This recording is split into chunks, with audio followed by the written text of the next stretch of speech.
Naravaripalle CM Chandrababu ఇంటికి కోతవేటు దూరంలోనే చిరుత సంచరించినట్టుగా కూడా స్థానికులు తెలియజేస్తున్నారు. ఆ వీడియో కూడా సెల్ ఫోన్‌లో చిత్రీకరించి మనకు ఇచ్చినటువంటి పరిస్థితి. ఒకసారి మీకు ఆ చిరుత వచ్చినటువంటి ప్రదేశాన్ని కూడా చూపిస్తాను.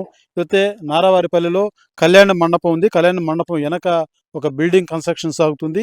ఈ బిల్డింగ్ వెనక ఏదైతే ఇదంతా కూడా నీళ్లున్నటువంటి పరిస్థితి. ఈ నేపథ్యంలోనే ఆ చిరుత ఇక్కడికి నీళ్లు తాగేందుకు రావడం, అదే రకంగా గడిచిన 2, 3 రోజులుగా కూడా ఈ అటవీ ప్రాంతం కూడా ఈ యొక్క నారావారిపల్లికి ఆనుకునే ఉంటుంది. ఈ నేపథ్యంలోనే ఈ చిరుతల అరుపులు కూడా గడిచిన 2 రోజులుగా కూడా వింటున్నామంటూ కూడా ఇక్కడ పనిచేసేటువంటి వారు చెప్తున్నారు. నిన్న నైట్ చిరుత ఇక్కడికి రావడం, ఇక్కడ పనిచేసేటువంటి వ్యక్తి ప్రత్యక్షంగా చూశాడు. ఒక్కసారి ఆ నీళ్లు తాగేందుకు వచ్చినటువంటి చిరుత అడుగులు మనం చూడొచ్చు. చాలా స్పష్టంగా కనబడుతుంది. ఇది చూడొచ్చు. ఇదంతా కూడా ఆ యొక్క చిరుత అడుగులే. ఇది చూడొచ్చు. ఇది దిగబడిపోయింది. ఏదైతే ఆ మట్టి కూడా దాని వెయిట్‌కి అంటే ఆ స్థాయిలో అంత ఏజ్ కలిగితే చాలా భారీగా ఉందంటూ కూడా చూసినటువంటి వ్యక్తి కూడా తెలియజేస్తున్నాడు. ఇవన్నీ కూడా చిరుత అడుగులు. ఇక్కడికొచ్చి నీళ్లు తాగి తర్వాత ఇదే ప్రాంతం కూడా అయితే అటవీ మార్గం అటవీలోకి వెళ్ళినటువంటి పరిస్థితి. ఆ చిరుతను చూసినటువంటి వ్యక్తి ఉన్నాడు. ఒకసారి ఆయనతో మాట్లాడేటువంటి ప్రయత్నం చేద్దాం. చెప్పండి, ఎన్ని గంటలకు చూసారు మీరు ఆ చిరుతని? 6 గంటలకి మార్నింగ్.